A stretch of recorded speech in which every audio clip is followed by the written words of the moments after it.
नमस्कार। आप देख रहे हैं आज की सुर्खियां। लोकसभा चुनाव के बाद हरियाणा, झारखंड, महाराष्ट्र के विधानसभा चुनावों में भाजपा के सामने बड़ी चुनौती है। केंद्र में गठबंधन सरकार की मजबूरी झेल रही बीजेपी क्या हरियाणा में सत्ता में वापस आ पाएगी?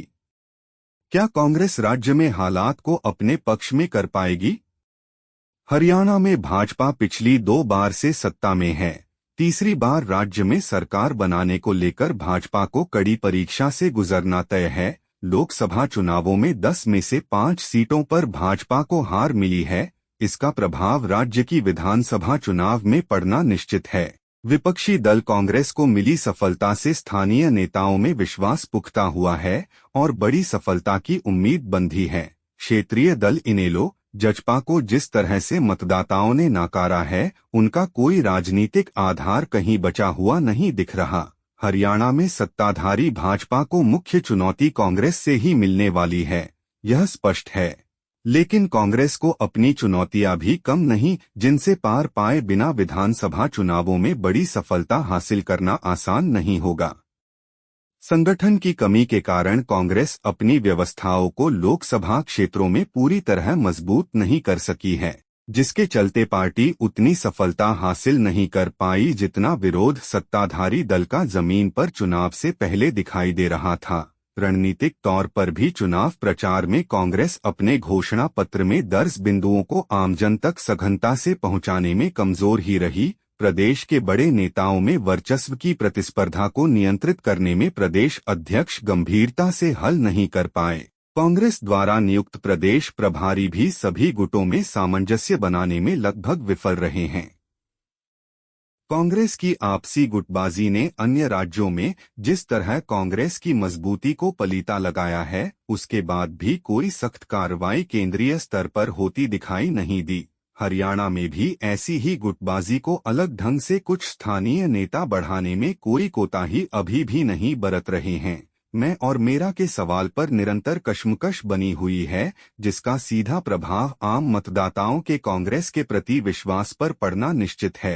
प्रदेश में कांग्रेस की सफलता के लिए स्थानीय नेताओं के योगदान केवल आपसी प्रतिस्पर्धा और गुटबाजी तक ही सीमित है। सभी सामाजिक वर्गों को अपने पक्ष में एकजुट करने के कोई मजबूत स्पष्ट संदेश देने में प्रदेश कांग्रेस इकाई की पहल अभी तक जमीन पर नहीं आई। राहुल गांधी की भारत जोड़ो यात्रा और न्याय यात्रा से मिले राजनीतिक संबल के आसरे कांग्रेस के प्रादेशिक नेता अपनी उपलब्धियों को तुलनात्मक रूप से बड़ा मानने के रोग से छुटकारा पाने में नाकाम हैं। समाज के विभिन्न वर्ग, विशेषकर ग्रामीण अंचल में सत्ताधारी भाजपा के कार्यकाल की नीतियों से स्पष्ट तौर पर असंतुष्ट हैं। सबसे बड़ा कारण रोजगार का उपलब्ध न होना, पंचायती राज के अधिकारों पर अंकुश लगाना, गरीबों व वंचित वर्गों को घर प्लॉट नहीं मिलना, फसलों के उत्पादन की लागत खर्च में लगातार बढ़ोतरी, फसल बीमा योजना के समयानुसार लाभ नहीं मिलना, फसलों की पूरी खरीद समर्थन मूल्यों पर न होना, सही दाम न मिल पाना, कर्मचारियों के लिए पुरानी पेंशन की बहाली न करना, महिलाओं की सुरक्षा व सम्मान के सवाल पर सरकार के रुख और छोटे माध्यम व्यापारियों पर जीएसटी की मार ने आमजन को बेहतर विकल्प चुनने की दिशा में बढ़ा दिया है। सत्ताधारी भाजपा की प्रदेश सरकार से पिछले 10 सालों का हिसाब जनता लेना चाहती है।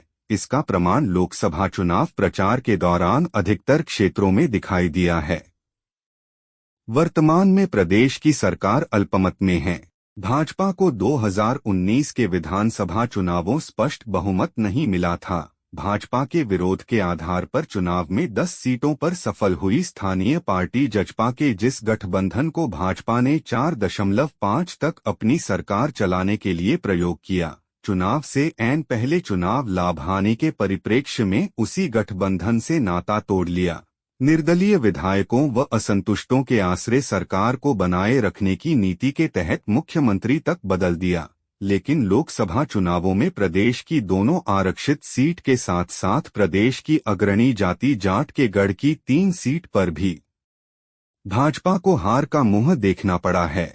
अब की बार चुनावों में एक अंतर स्पष्ट तौर पर दिखाई दिया है, जिसमें सामाजिक रूप से कमजोर जाति वर्ग ने भी भाजपा को छोड़कर कांग्रेस के पक्ष में अपना विश्वास जताया है। नए मुख्यमंत्री नायब सिंह सैनी के प्रति लोगों में अभी विश्वास पूरा बना नहीं है। उनको प्रदेश की जनता मनोहर लाल खट्टर के विकल्प के तौर पर एक कमजोर और केंद्र आश्रित मुख्यमंत्री ही मान रही है। भाजपा अपनी 10 साल की विभिन्न असफलताओं को ढकने के लिए शहरी हिंदू वोट के साथ ग्रामीण सामाजिक वर्गों में हिंदू पहचान को भुनाने में लगी है।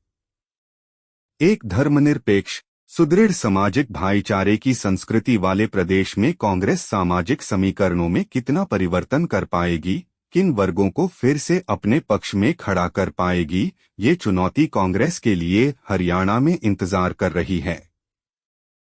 आज की सुर्खियों में इतना ही। धन्यवाद। हमारा चैनल भारत हिंदी सब्सक्राइब करें।